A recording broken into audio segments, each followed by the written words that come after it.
السلام عليكم ورحمة الله وبركاته. ازيكم حبايبي؟ عاملين ايه؟ يا رب تكونوا بخير دايما. النهاردة ان شاء الله هنخزن مع بعض الكوسة الجميلة الحلوة بتاعتنا. سعرها مش غالي ومناسب، الكيلو ب6 جنيه. اليومين دولت الكوسة مالية السوق، عايزاكم تجربوها بطريقتي اللي انا هعملها. استفادوا يا حبايبي من الكوسة اليومين دولت طالما هي سعرها مناسب. والله العظيم انا من قيمة اسبوعين 3 انا كنت جايبه الكيلو ب20 جنيه، فطبعا دلوقتي يعني ب6 جنيه مش فلوس. وطبعا لما الحاجه تبقى متخزنه وفي قلب بيتنا اوفر. نعملها طبيخ، نعملها شوربه خضار، من ما هتعوز الحاجه دي هتلاقيها موجوده في قلب الفريزر عندك. خليكم معايا وشوفوا انا هعمل ايه وانا بخزنها ازاي.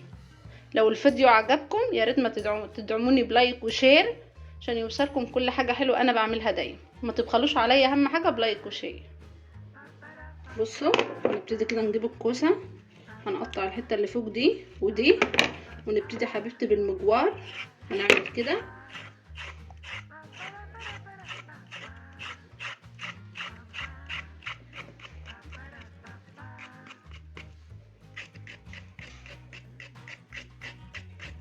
بصوا يا حبيبتي عشان تبقى متشاله جاهزه معانا في الفريزر.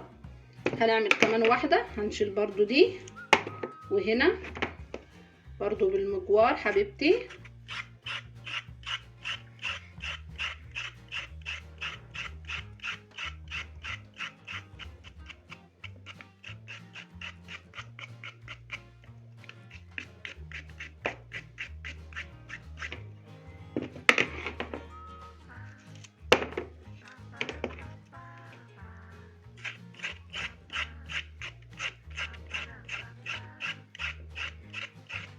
اخواتي وحبايبي اللي منوريني دايما وبيقفوا جنبي،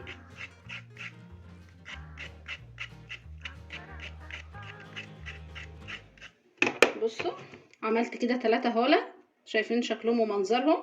هخلص الكميه كلها وارجع لكم تاني كده بعد ما عملت الكميه كلها اهي. عملتها بالمنظر ده. هنبتدي بقى نقطعها كويس، هنقطع للطبيخ ولشوربة الخضار. يا حبايبي هنبتدي نقطع الكوسة.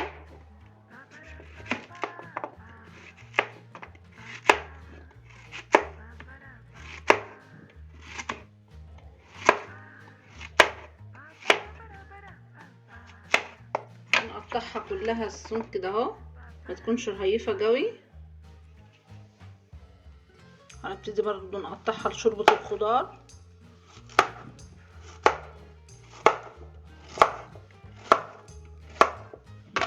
يبقى قطعنا كده وكده. بصوا كده قطعت الكمية دي كلها، وبرضو قطعت هنا زي ما قلت لكم لشوربة الخضار. هنبتدي بقى نعبيها في اكياس ونحطها في الفريزر. بصوا حبايبي كده عبيت الكوسة، كده عبينا دي وعبينا برضو دي. عايزاكم تجربوا وتقولوا لي ايه رايكم. الطريقه بتاعتي دي هتعجبكم والله قوي.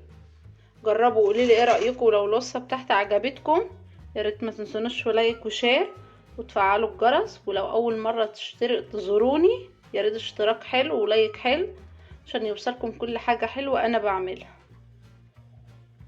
جربوا وقولوا لي ايه رايكم، والوصفه بتاعتي والله متاكده هتعجبكم.